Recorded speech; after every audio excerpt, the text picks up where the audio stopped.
Então, boa noite, amigos. Muito feliz com essa oportunidade de estar aqui, neste momento de fé, que é um encerramento do ciclo, de um momento em que nós superamos dificuldades e desafios durante todo esse ano. E este tema da Igreja Espírita fala de todos nós, da nossa tarefa, da tarefa que abraçamos. Certamente não foi ao acaso que, quando aqui chegamos, trouxemos as nossas consciências voltadas para a filosofia espírita, que é ciência de fundamentos religiosos. Então, nós organizamos uma série de lâminas que, no suceder do encaminhamento do trabalho, nós vamos responder trocando ideias sobre o tarefeiro espírita. Em primeiro lugar, nós trouxemos o livro Espiritismo e Vida, de Divaldo Franco, de Viana de Carvalho, que o Espiritismo, não sei se eu estou na frente, não. O Espiritismo surgiu na Terra como o sol da nova era. Eu trouxe esse sol bem bonito na Terra, trazendo informações compatíveis com os altos níveis da ciência e do pensamento contemporâneo. Todos nós sabemos que, ao longo dessa caminhada até Kardec nos trazer esse sol da nova era, Moisés, Jesus e todos os espíritos que nos auxiliaram para que este momento se efetuasse de aprofundamento, de nível psicológico, emocional, para entendermos a doutrina que quebra os silêncios das sepulturas. Que linda essa frase, né? E as vozes do céu ecoaram em toda parte, convidando o homem a uma profunda análise a respeito da vida e do seu sentido psicológico. O bem reinará na Terra. Sabemos que a Terra está em evolução, de provas e expiações para esse mundo de regeneração que está anunciado, que há de vir. Uns dizem que é daqui a 30 anos, eu acho impossível.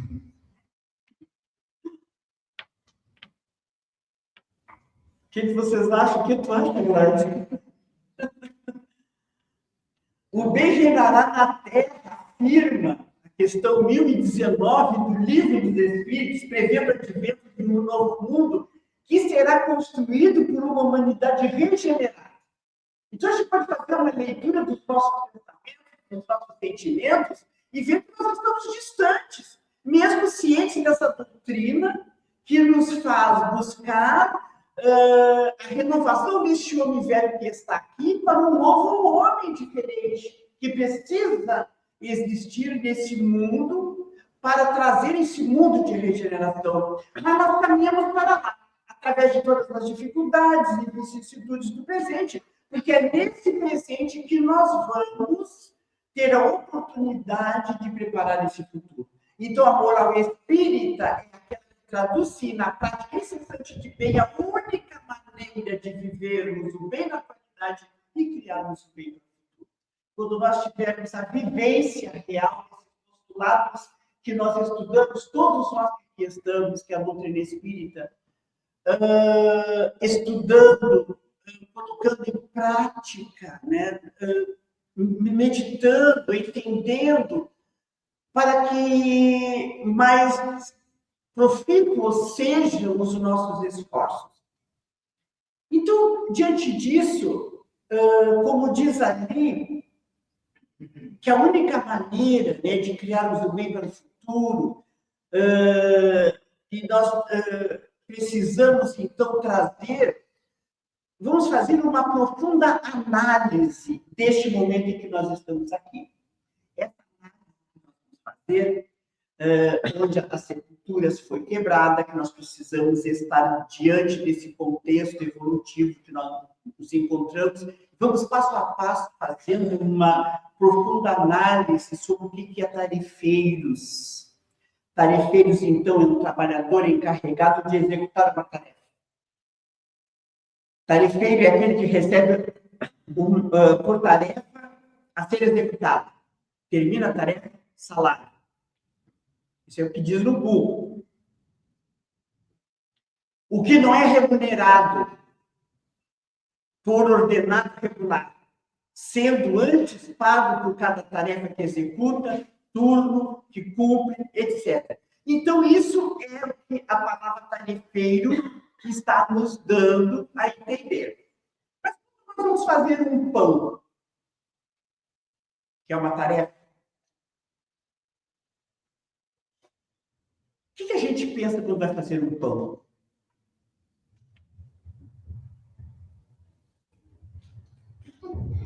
Eu sei que todo mundo vai fazer pão. Quem mais? Então, fazer pão é uma tarefa. Que nós vamos ver assim, o que a gente tem no armário? Farinha, fermento, todos os utensílios. Então, a gente faz um inventário da tarefa de fazer um pão. Muito bem. O tarefeiro espírita. Olha o fermento, não vamos esquecer do principal, né? Fermento e a farinha. Vamos lá. O tarefeiro espírita. Como deve agir o tarefeiro espírita? O tarefeiro é aquele que faz uma tarefa e recebe salário ali. Nós, enquanto tarefeiro espírita, como devemos agir? Nós que vamos representar este momento que vai trazer um mundo de regeneração aqui na Terra. Porque os nossos conceitos de mortalidade da alma, esses conceitos libertam as consciências.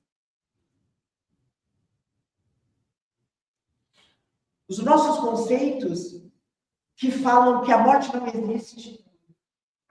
Os nossos conceitos que dizem que nós somos responsáveis pelo nosso destino, que não é o outro que nos traz felicidade, que somos nós próprios que construímos este momento, que acreditamos nesse Deus que é justiça infinita, que nos dá livre-arbítrio para buscar a nossa felicidade, a nossa evolução espiritual. Todos esses conceitos basilares, como deve agir o tarefeiro espírita? Fazer a tarefa de qualquer jeito, de qualquer maneira, afinal, o mundo de regeneração está sendo instalado por nós. Nós somos os pioneiros do mundo de regeneração. Qual foi o autor que falou isso, meu amor, que eu achei maravilhoso? Sabe, nós somos os apóstolos, missionários, que estão inaugurando um mundo de regeneração na Terra. Então, a gente se acha com menos valia. Não, nós somos os tarefeiros importantes deste momento.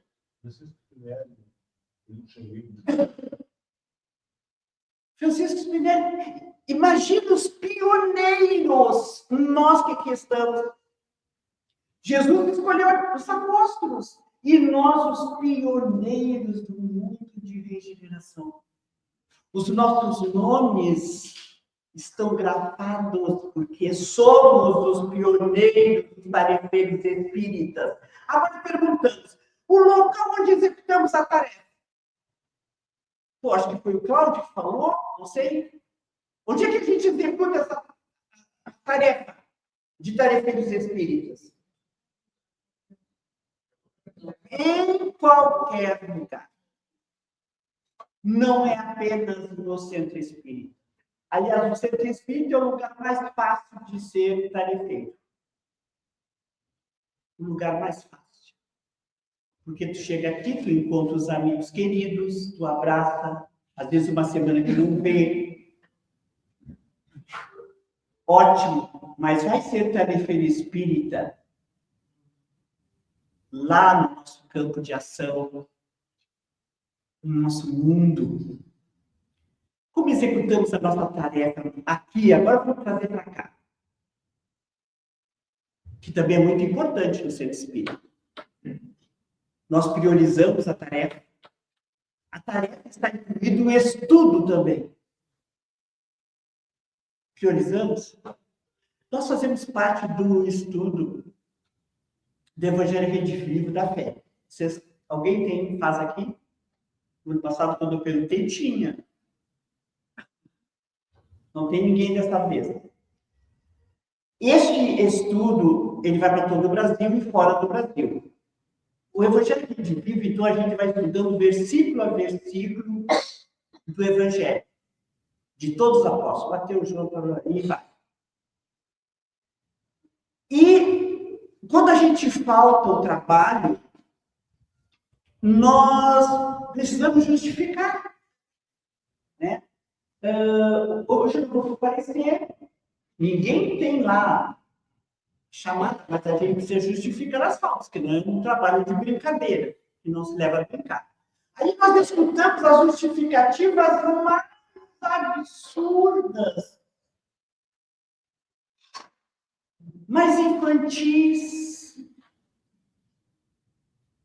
E aí a gente fica pensando assim, é um trabalho que a gente pode ficar com a câmera fechada, como qualquer outro, nós temos liberdade, é nós que estamos estudando, é nós que somos beneficiados. Então ninguém está lá cobrando uma atitude, um comportamento.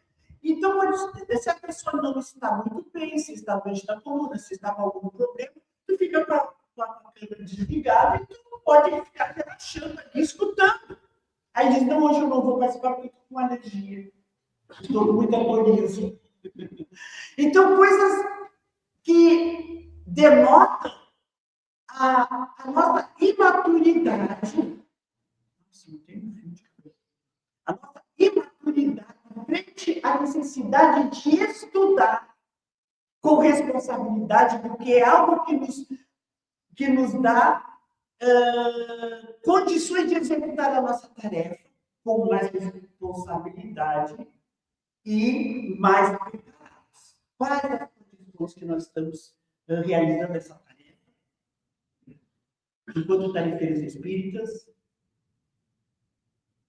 quais são as condições que nós estamos desenvolvendo, que nós estamos vindo à casa espírita? Nós nos sentimos preparados para isso?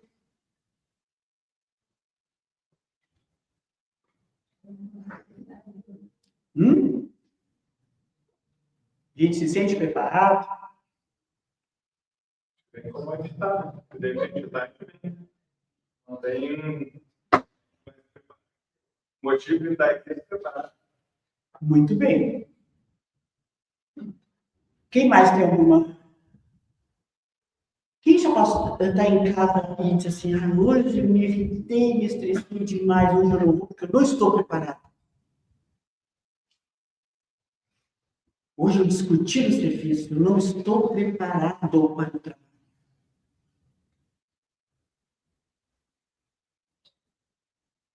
Eu acho que quando acontece alguma coisa assim que a gente está irritado, não está preparado, a gente tem que insistir. Porque é lá na tarefa espírita que vão acordar as necessidades de autoencontro, de entrar para dentro do quarto, como Jesus no Evangelho segundo o Espiritismo, na liberdade da prece. Entra para o vosso quarto, para a vossa consciência, e prepare-se para a prece. Muito bem. Nós temos um prazo. Quem são os nossos auxiliares para a nossa tarefa? Estamos fazendo um pão. E os adversários? Ou não se tem adversário para cumprir a tarefa espírita? Primeiro é o maior adversário.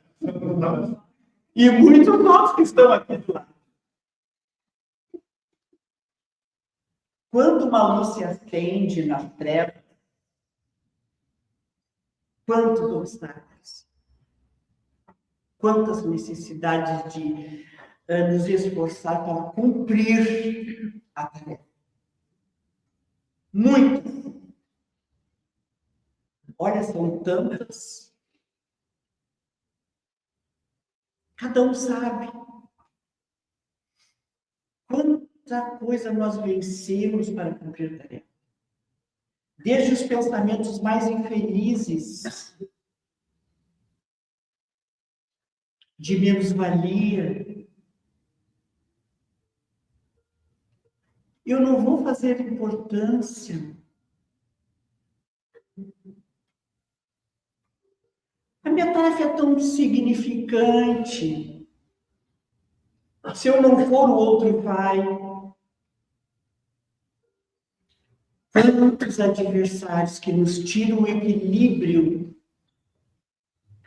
E quando nós chegamos na casa espírita, às vezes, com vontade de chorar mais do que aquele que está esperando para fazer o atendimento fraterno.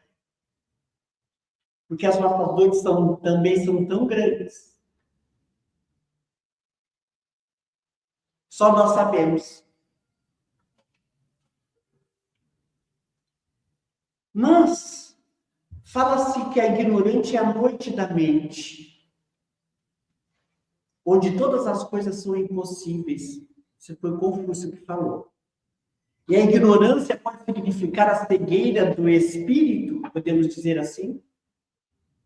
Podemos dizer que nós somos criados simples e ignorantes, que precisamos nos esforçar para nos apropriar daquilo que realmente devemos fazer para buscar qualificação na tarefa? Quais são os grupos de estudos que têm aqui que nos proporcionam conhecer, meditar, sentir, vivenciar? Porque o pensamento humano ele vai evoluindo a partir do desenvolvimento da nossa capacidade de observação, de reflexão, de raciocínio. E da época prevista surge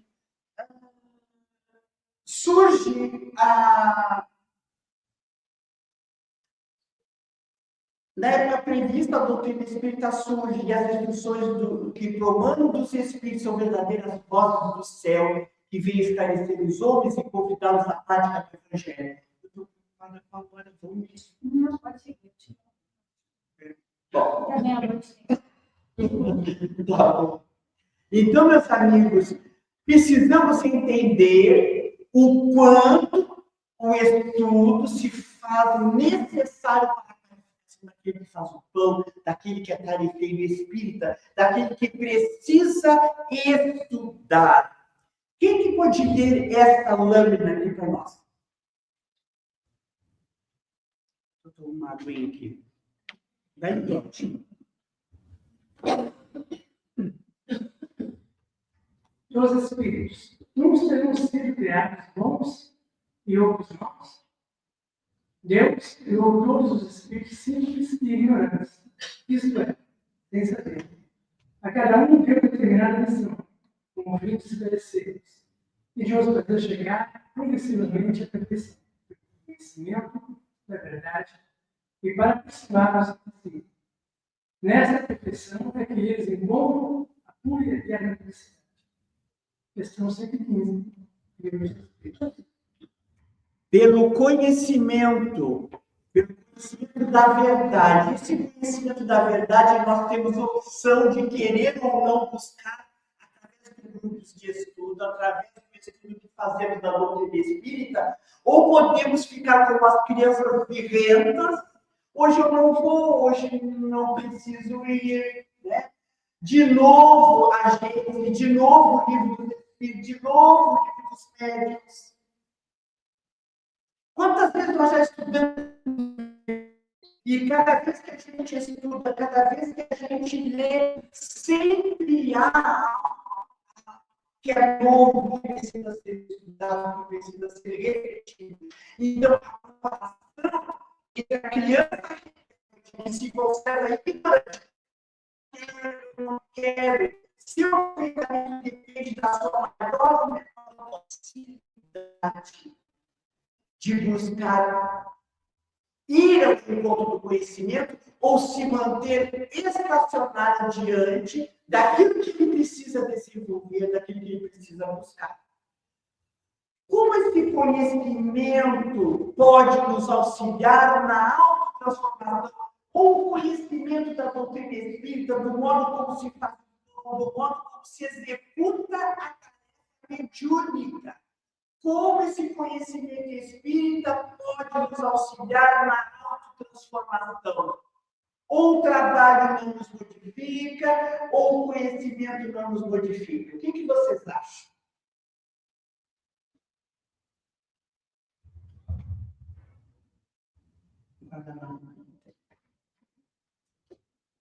Como esse conhecimento pode nos auxiliar na autotransformação?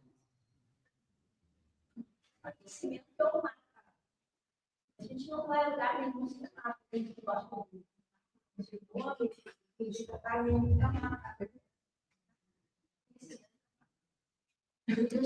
caminho, eles vão dar os dados para chegar ao final e almejar. Muito bem, quantas pessoas são necessárias ou devem permanecer no trabalho mediúnico? Quantos? Até que número? Quem faz trabalho mediúnico aqui?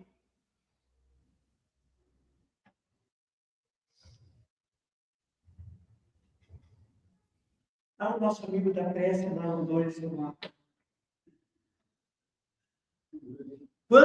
Quantos tem componentes no grupo de estudo de vocês? De mediúnico? Obrigado. Não respondeu, Rogério?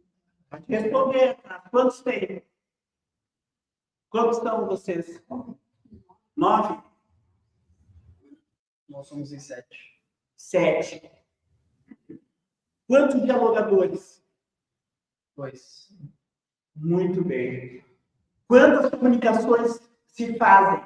Simultâneas ou únicas? Em uma simultânea, em torno de 6 ou 7 comunicações por trabalho. Muito bem. Todos os grupos mediúnicos estão assim? Nossa, simultâneo.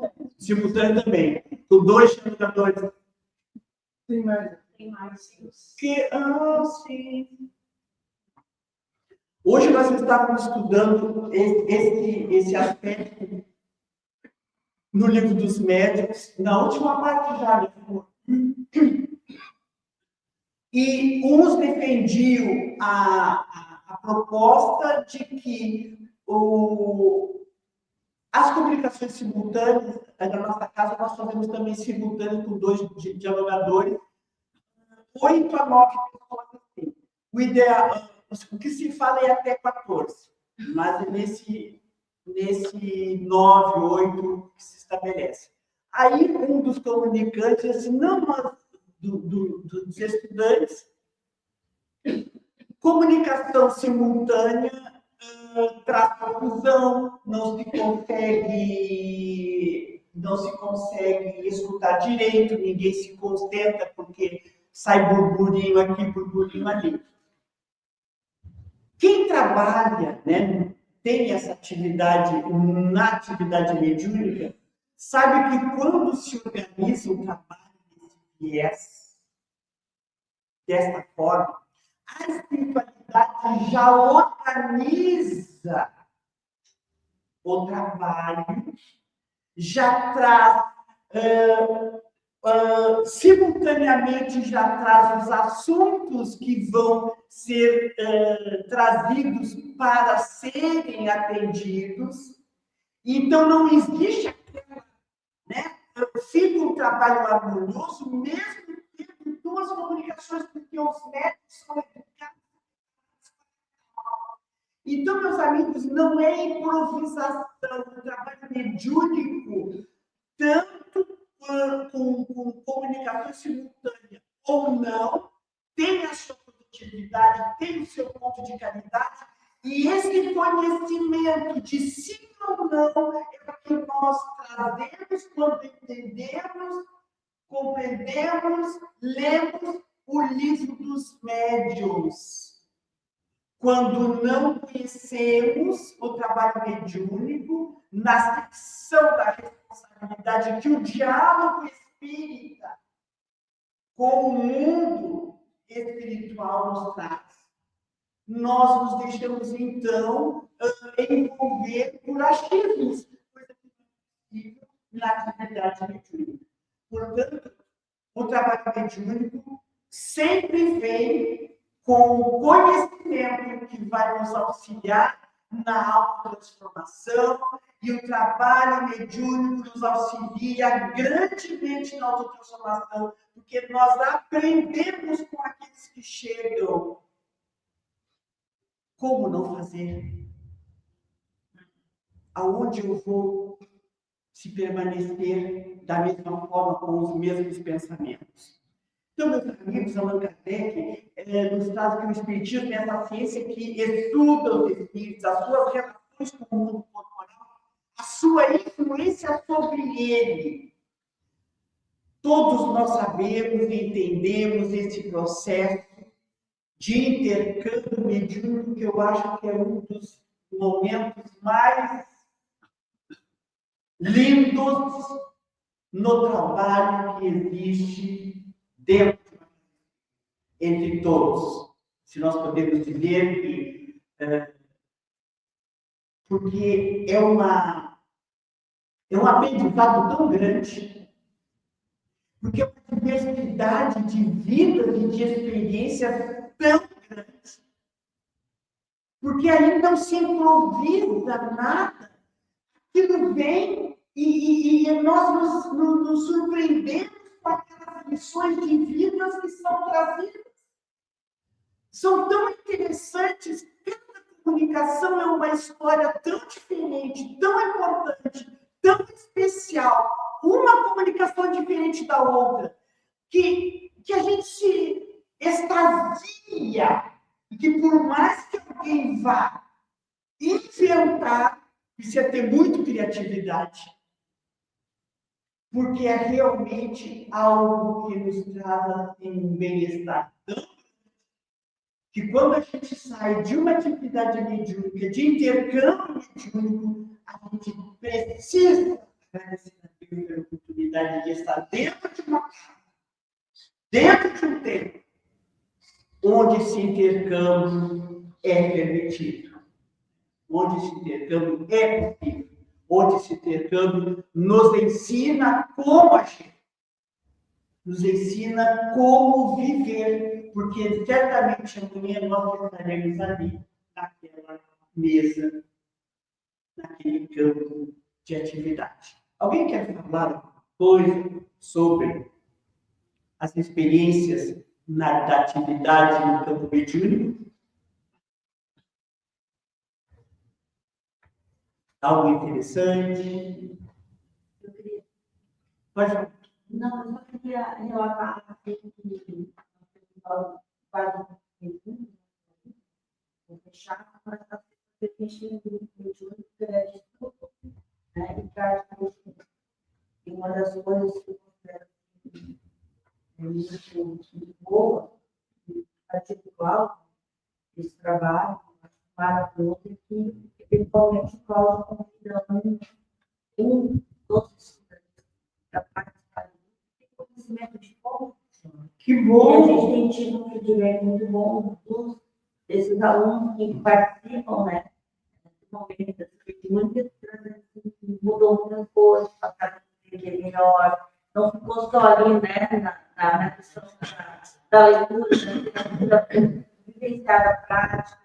Então, é um trabalho importante de qual é chave, assim, bem fluido quando ele começou. Uma intuição bem importante e produtiva, né? Quando o estudante está muito bom mesmo, muito bom mesmo. Eu acho interessante também, que eu sou pesquisadora, Sim. e eu consigo fazer esse processo, incrível. A evangelização. Às vezes termina e diz, meu Deus, nossa, que interessante, como é que eu fiz tudo isso? E a interpretação que vem é importante. Muito bem que falou agora aqui. O trabalho mediúnico, ele é só realizado na mesa mediúnica, vamos dizer assim, na casa espírita? Não, né? Na evangelização. Né, Gladys? Quantas intuições No atendimento da terra. no atendimento da terra? Porque muitos dali estão encaminhados para a mesa, né? Muitos. Muito interessante.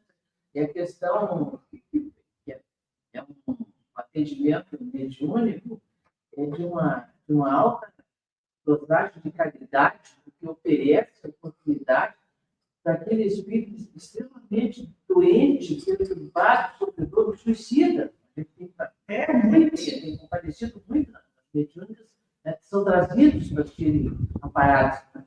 E o que o médium sente, o médium oferece todo o seu corpo da passagem de toda aquela dor, aquele sofrimento que o espírito ainda está. E depois de terminar o trabalho, está tudo normal. Todo mundo. Aliás, até está melhor do que antes. É verdade. Então, a cada espírito esse consolo possível. Nós trabalhamos, aliás, numa casa espírita que é a Maria de Nazaré.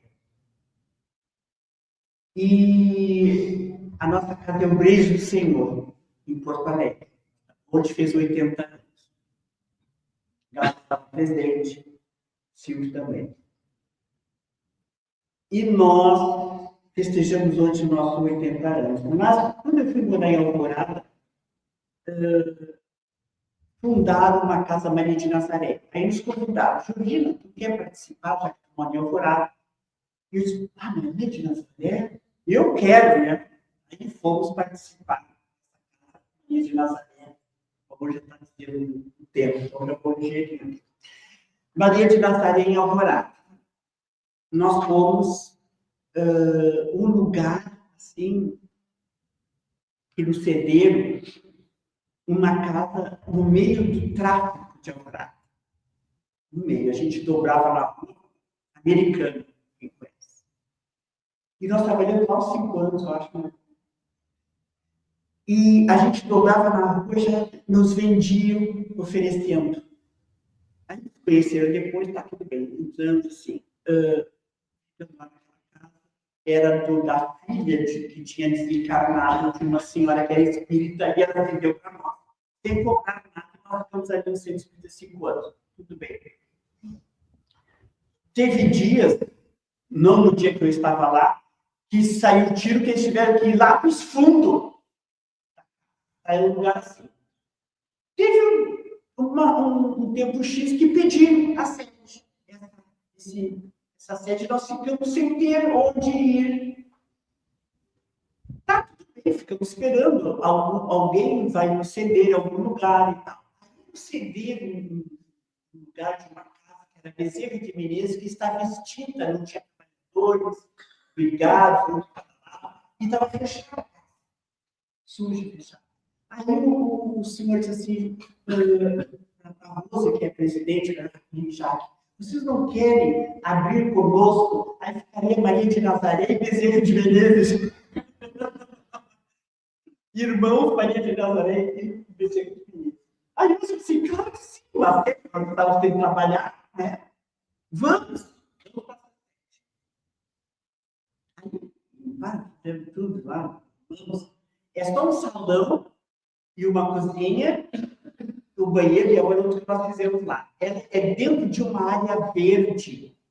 Não tem mais nada. É a última casa da rua. E uma área que ninguém mais constrói. Verde, um mato no fundo. É no final de uma rua. Deixa eu dizer, olha a visão que nós tivemos agora sobre o auxílio que se faz da espiritualidade.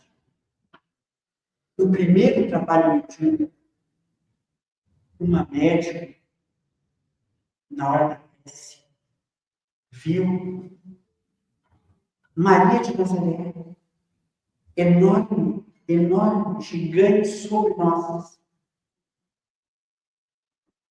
como se fosse a altura desse prédio.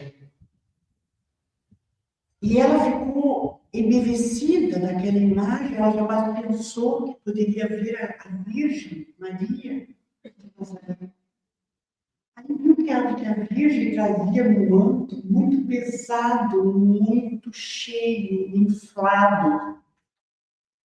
E a médium perguntou, porque aquela imagem estava sendo retransmitida para a médium. Por que ela está com o manto dessa forma? Por que ela está assim? No mesmo instante, a Virgem se virou, fez assim, trouxe as mãos, cheia d'água, e jogou em cima do nosso grupo. E disse assim: estas são as lágrimas que eu recolho dos sofridos da terra, que vocês estão me auxiliando a chorar junto com eles nos dias de trabalho. Existe coisa mais linda, meus amigos? Nós jamais tínhamos visto uma expressão de uma imagem como essa. E aquela água caiu sobre o nosso grupo. E aquelas gotículas de água que nós choramos, os médiuns sabem, com aqueles que são endereçados para as nossas casas, os tarefeiros espíritas, que choram, que sofrem, que sorriem dos encontros que se fazem, que a casa espírita oportunista, quando nós adentramos com responsabilidade dentro de uma seara de luz, que nos abre as portas, para que ali nós possamos estudar e trabalhar em nome de Jesus. Então, para isso, não precisa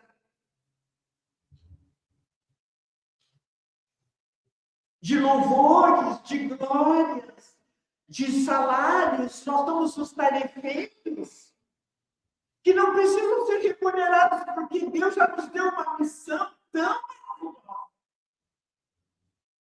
que é ajudar a socorrer os que sofrem. Então, meus amigos, essa época de transição é uma época que se confunde as duas gerações.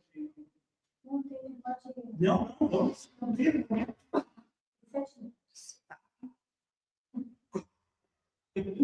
Onde se confunde as duas gerações.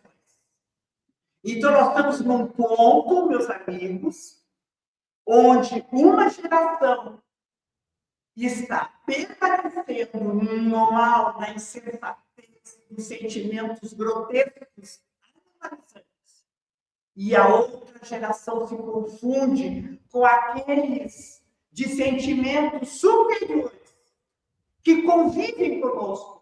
E este momento em que as duas gerações se unem neste trabalho é um momento grave, grave de dor e para nós de desafios enquanto tarefeiros espíritas.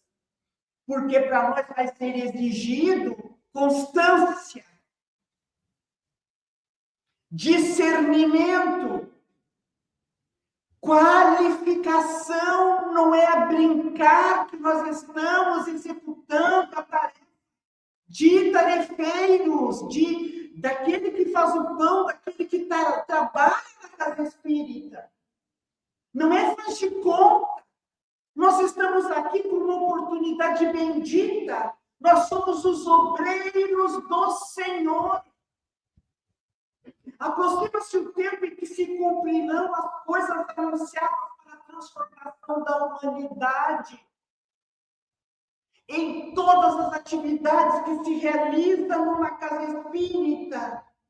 Atendimento fraterno, evangelização, atendimento social, área social, o mediúnico, a exposição de reflexão doutrinária, todas as atividades, elas são importantes para que esse tempo que se aproxima cumprirão as coisas anunciadas para a transformação da humanidade. Ditosos serão os que houverem trabalhado no campo do Senhor com desinteresse, senão a caridade. Então, muito precisa de responsabilidade, de discernimento, onde nós estávamos falando das discórdias do movimento espírita, do silêncio que temos que impor, porque estão tão infantis as mentes, somos tão infantis, tão distanciados da responsabilidade que trazemos, da importância da responsabilidade da tarefa que realizamos, que nós não podemos causar dano à obra. Não é, Gladys?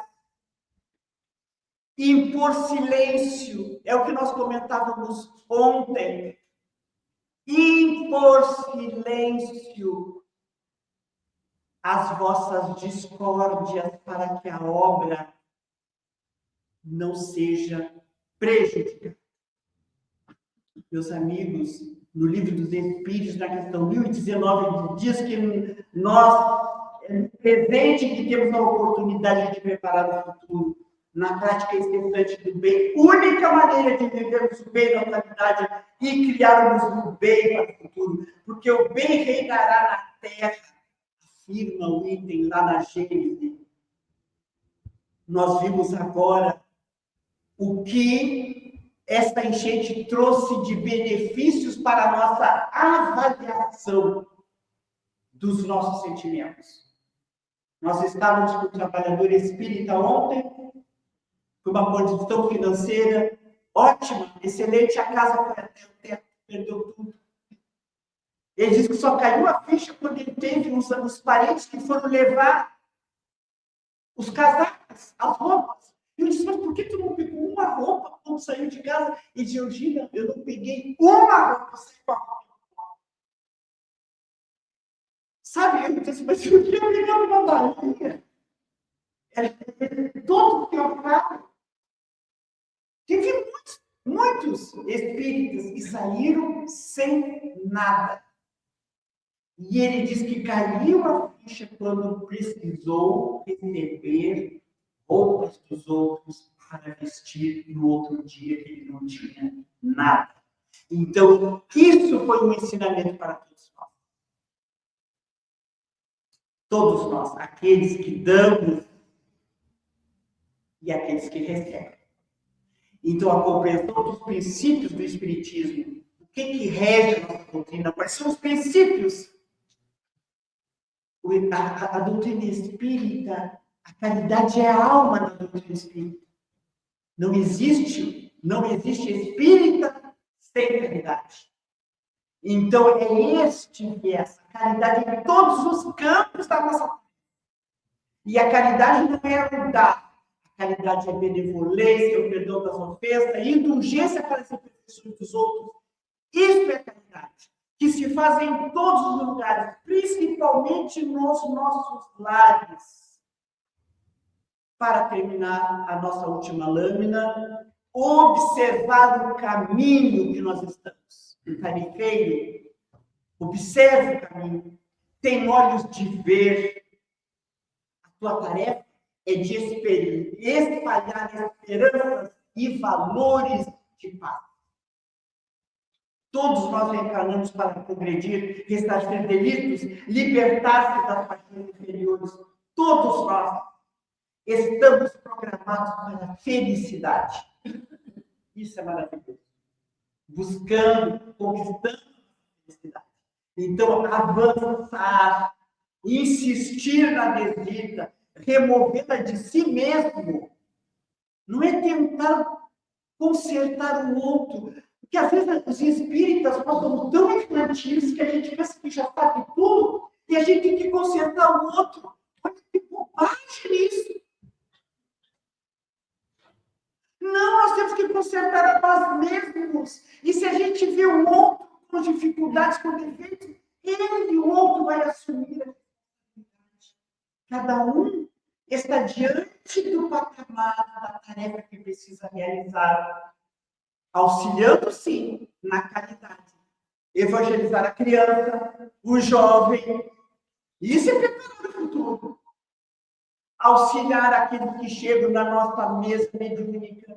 Auxiliar com o nosso exemplo. Isso é caridade.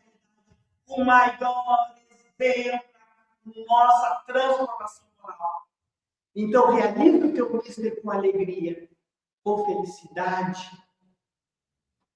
Às vezes, se chega na casa espírita, segurando,